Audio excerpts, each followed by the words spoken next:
My brother stared at my daughter and scoffed. Looks like brains skipped her. She went quiet. I said, then no more tutoring funds for your son. He's been quietly failing. His face fell. Mom said, don't ruin dinner. But it was just dinner. A family dinner.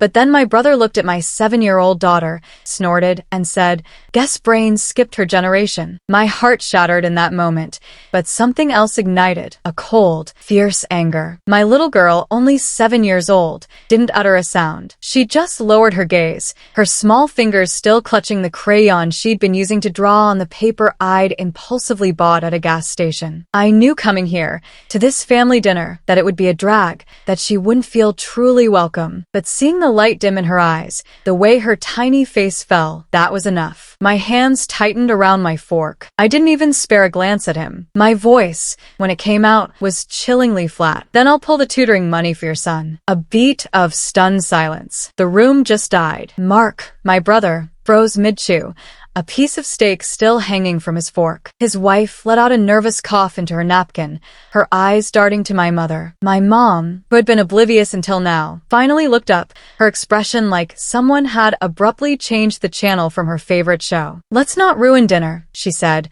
her tone a weary plea. But the truth was, dinner had been ruined years ago, generations ago, even. This wasn't the first time Mark had uttered something cutting. It wasn't even the 10th. He always found a way to jab at me or my daughter, always disguised as harmless family teasing. But the jabs never went the other way. He was always Mom's golden boy, the one she backed no matter what. My brother, who flunked out of 2 colleges, still had his car lease co-signed by our mom. He married a woman who sneered at everything I did, everything I was. And Mom? She still acted like she was the next coming of Mary Poppins, forever cleaning up their messes. Meanwhile, I had raised my daughter alone, worked 3 jobs to keep a roof over our heads, paid every single penny of our rent, and was still talked about like I was the family cautionary tale. That tutoring money I'd offered for his son, Caleb, had been a quiet kindness, a secret I kept even after Mark's wife once told her friends at a birthday party that Linda's daughter looks like she eats glue. I'd been right there in the kitchen when she said it. Mark either didn't know or he didn't care. But something shifted inside me watching my daughter shrink. It was more than anger. It was a profound, silent rage. The truth I hadn't dared to voice until that night screamed in my head.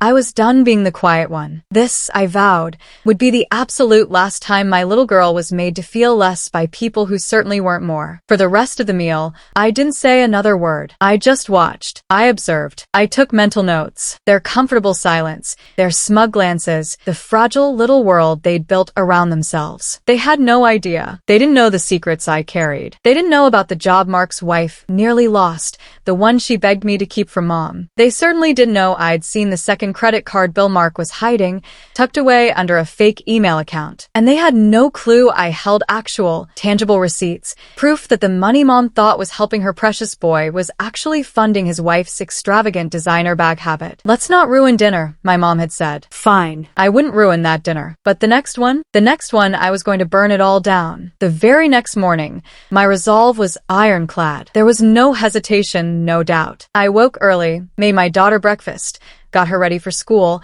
and then, while she brushed her teeth, I went straight to the top of my closet. I pulled down an old shoebox. Inside, a treasure trove of leverage. Emails, receipts, texts, screenshots, voice memos, even a recording of Mark's wife ranting about Mom, calling her a delusional old lady with a god complex. I carefully made fresh copies of everything, placing them into a plain, unassuming folder. No labels, no explanations. And I didn't send it anywhere. Not yet. I wanted to see how long they'd pretend nothing had changed. A full week crawled by. Silence. Nothing from Mark. Not a text, not a call from our mom. I waited. That Friday, I called Mom, pretending to inquire about babysitting for next month. Her response was immediate.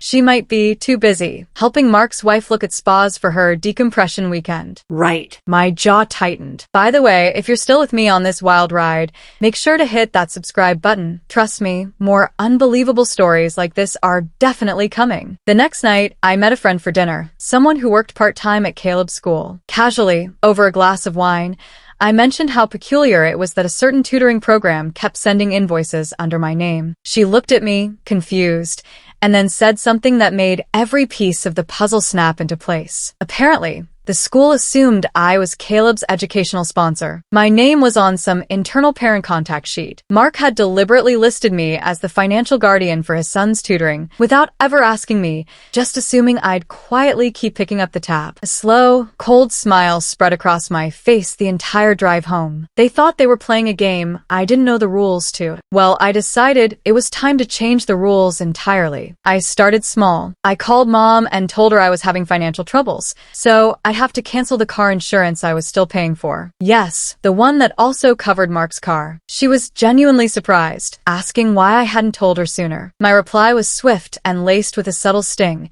I didn't think you'd care. Then, I smoothly dropped it into the conversation. Maybe Mark and his wife should start paying their own bills now that they're such a successful power couple. That was the first crack in their facade. 3 days later, Mom called me again. She said Mark had been stressed lately. She didn't like how his wife had snapped at her when she'd mentioned babysitting. I just listened, offering a quiet every now and then, letting the growing silence on her end speak volumes. The next family dinner was a birthday, a big gathering with distant cousins and all. This was it. This was my move. I brought my daughter as always. She was wearing her favorite little yellow dress, her sketch pad clutched in her hands. But this time, I made sure we sat closer to Mom. I wanted her to see the gentle focus in my child's eyes, the quiet kindness. Mark's wife, of course, swept in 40 minutes late, a sequined blazer flashing under the lights, demanding room temperature sparkling water from the server, or nothing. Mark looked tired. Gone was his usual smug smirk. Even before I said a word,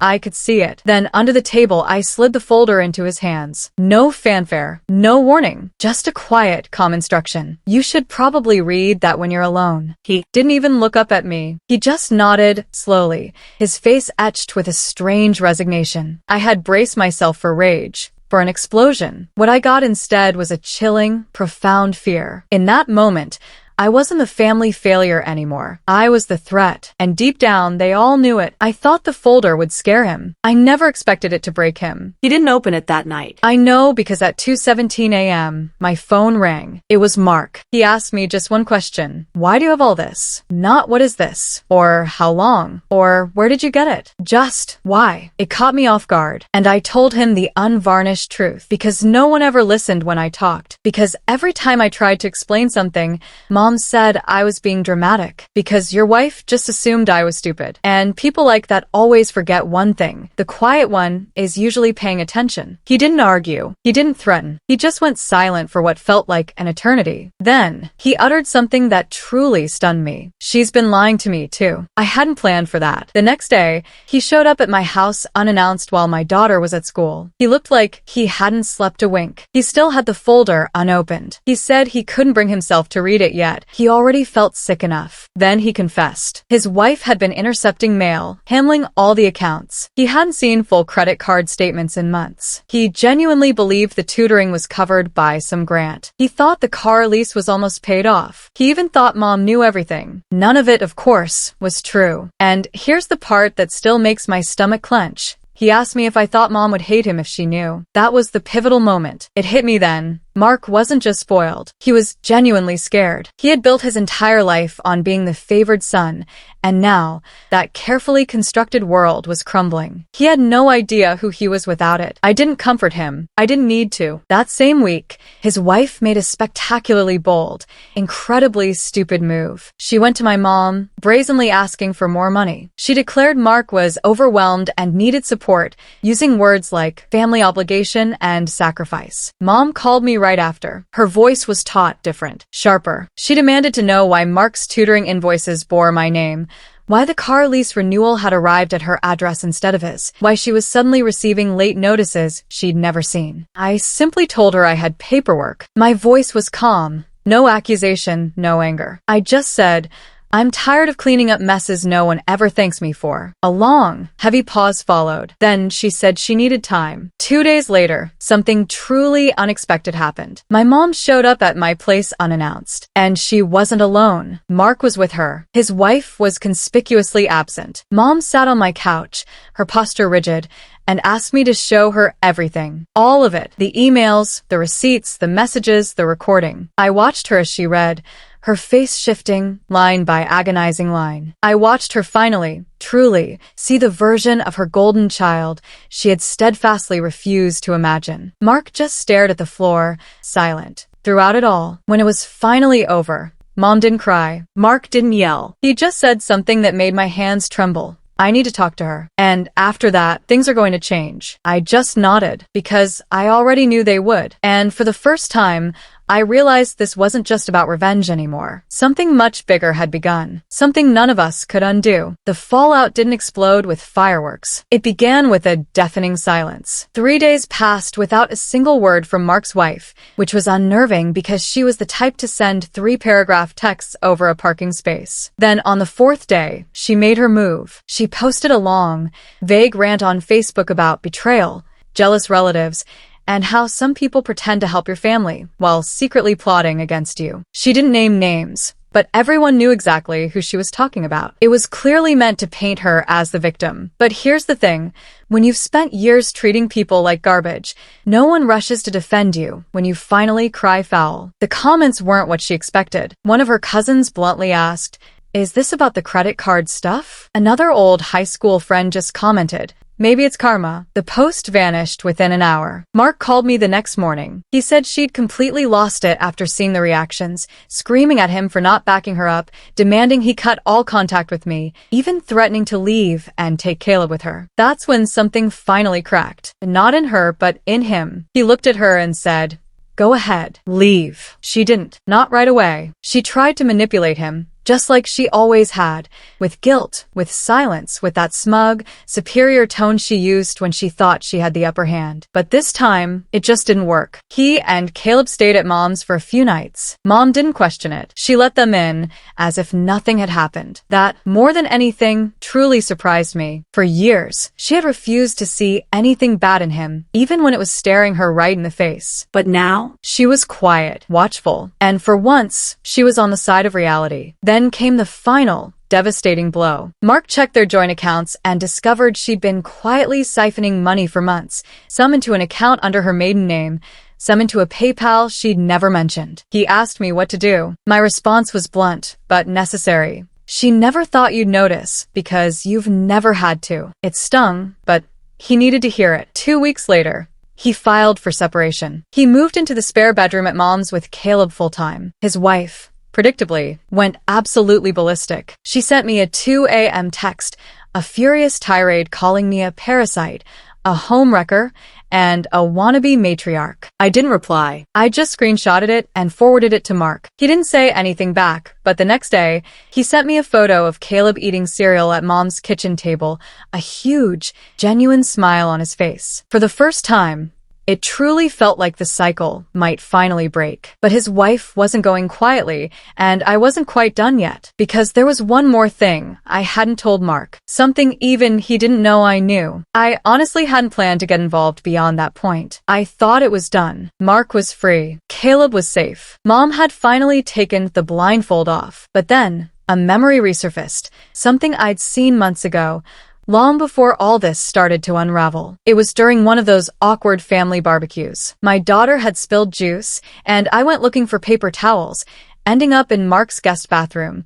which also doubled as his wife's personal vanity space. The bottom drawer wouldn't close properly. When I opened it to fix it, I saw an envelope, just one, unlabeled. Curiosity, that powerful, dangerous force, got the better of me. Inside were receipts, dozens of them, for clothes, electronics, even a $600 salon appointment. Nothing seemed unusual until I noticed the billing address. They were all being charged to my mom's name. A different account number, same name, a second card, likely without Mom's knowledge. I took a photo of just one receipt. I hadn't known what it meant at the time, but now, the meaning was chillingly clear. I showed it to Mom. She went silent, pulling out her own credit card bill, her eyes scanning the recent statements. Not a single one matched the charges, meaning this fraudulent account was still active, but hidden. We called the bank together. The woman on the phone confirmed it.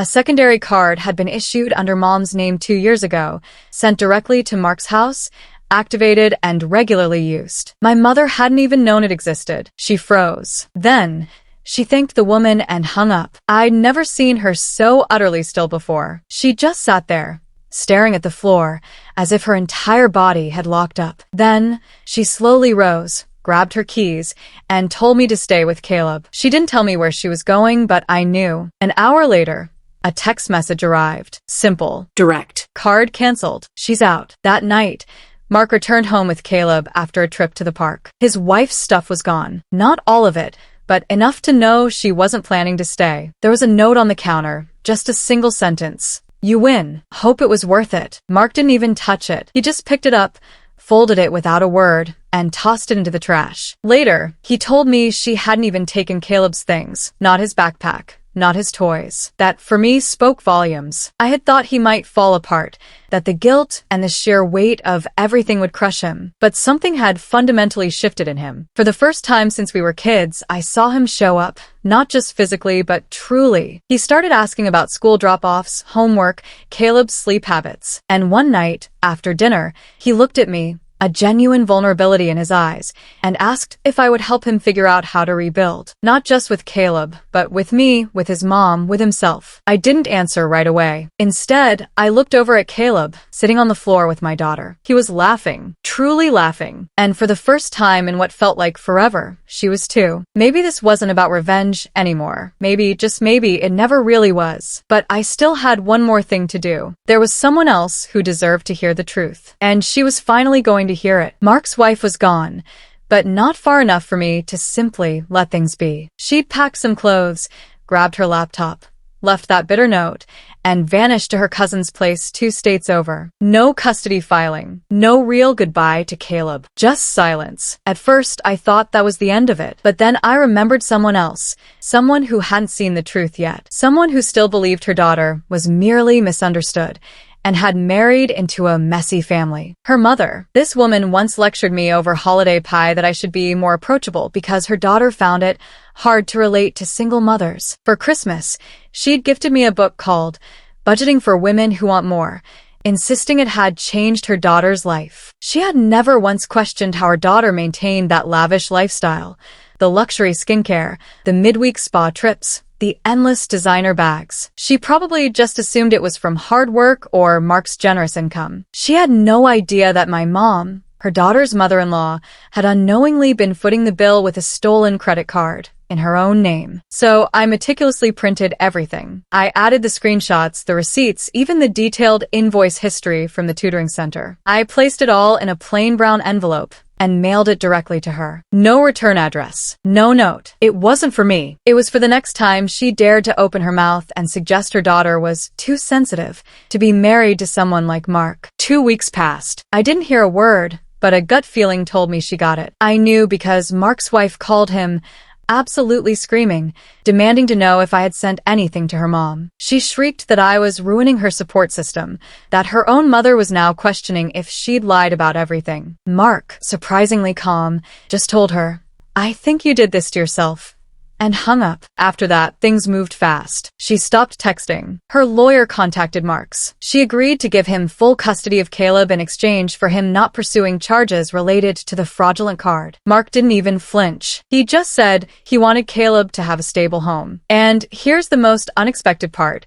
He started to change, for real. He stopped expecting mom to clean up after him. He got a second job doing freelance IT work. He started handling Caleb's school communication himself. He apologized to me again, not with empty words or grand gestures, but by simply showing up consistently. He offered to cover half the tutoring fees now. He volunteered to pick up Caleb from school twice a week. He told me he didn't want to be the guy who needed saving anymore. I looked him straight in the eye and said, "Good, because no one's doing it for you again." And mom, she shifted too. She began noticing things she used to excuse, ways she used to avoid getting involved. She apologized, in her own awkward way, by buying me groceries one week, then handing me a check for what she said she probably owed me over the years. I didn't cash it, but I kept it. The house feels different now. Some nights, Caleb and my daughter fall asleep on the couch watching cartoons, their heads leaning together in comfortable silence. Other nights, we eat together, not stiff and polite like before,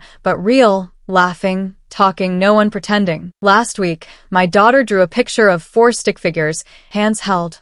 Me, her, Mark, Caleb. The words, "This is family," scrawled in shaky, careful letters across the top. That night, I finally threw out the folder. I burned it in the backyard, not because I needed to erase it, but because I didn't need it anymore. And as for Mark, the same brother who once looked at my daughter and scoffed at her intelligence, now he helps her with her science homework. And when she gets something right, he just says, "You're way ahead of where I was at your age." And he truly means it. Looking back, it's surreal how one casual, cruel comment could set off such a chain reaction. I never set out to destroy a family, only to protect my daughter. But sometimes, standing up for what's right means tearing down the lies to build something stronger, something real. We're still a work in progress, but for the first time, we feel like a family built on truth, not fragile illusions. And my daughter, she finally has the space to shine, surrounded by people who truly see her. So, I'm curious, what would you have done in my place? Have you ever had to stand up to a family member who constantly undermined you? Let me know your thoughts in the comments below. I read every single one.